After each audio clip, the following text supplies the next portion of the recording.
வணக்கம் நண்பர்களே. திமுகவின் இரு அமைச்சர்களுக்கு இடையே கருத்து வேறுபாடு, முட்டல் மோதல் என்று உச்சக்கட்டத்திற்கு வந்திருக்கிறது. இது தேர்தல் வெற்றியை பாதிக்கும் அளவிற்கு வந்துவிடும் என்ற ஒரு அச்சம் கட்சியின் மத்தியில் நிலவுகிறது. யார் அந்த இரு அமைச்சர்கள்? உச்சக்கட்ட மோதல் ஏற்படுவதற்கான காரணம் என்ன? ஒருவர் KN நேரு, இன்னொருவர் அறநிலையத்துறை அமைச்சர் சேகர் பாபு.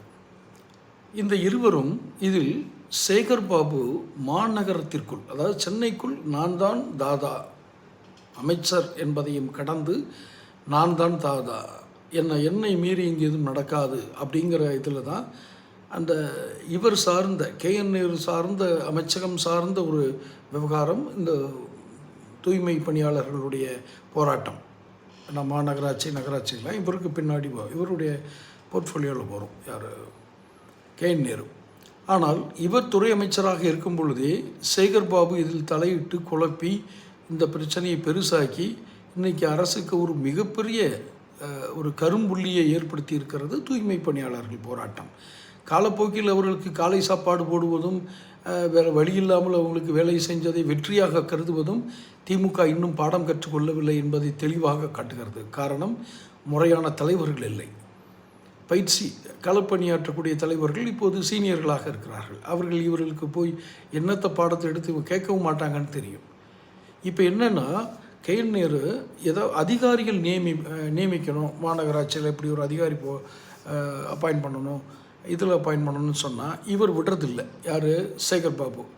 அவருடைய அனுமதி இல்லாமல் எதையும் செய்ய முடியாது அப்படின்னு மாநகராட்சி அதிகாரிகளே தான் துறை சார்ந்த அமைச்சருக்கு பதில் சொல்கிறார்கள். யாருக்கு? KN நேருவுக்கு.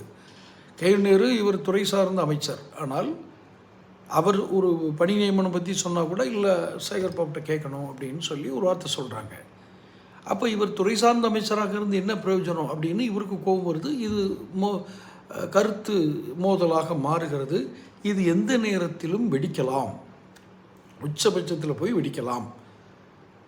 அந்த தலைமைக்கு ஏற்கனவே தெரியுன்றாங்க. யாருக்கு? ஸ்டாலினுக்கும் உதயநிதிக்கும்.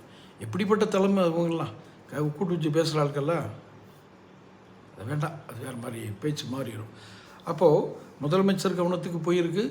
ஆனால் சீக்கிரமாக வெளிப்படையாகவே பொது மேடையில் இவர்கள் இருவரும், முக்கியமான அமைச்சர்களான இவர்கள் இருவரும், திமுகவின் முக்கிய நிர்வாகிகளான இருவரும், இரண்டாம் கட்ட தலைவர்களாக கருதப்படுகிறவர்கள் மேடையிலேயே மோதிக்கொள்வார்கள் என்று ஒரு செய்தி நிலவுகிறது. தொடர்ந்து பேசுவோம். சேனல் சப்ஸ்கிரைப் பண்ணுங்கள், நோட்டிஃபிகேஷன் பதிவு பண்ணுங்கள். பிடிச்சிருந்தா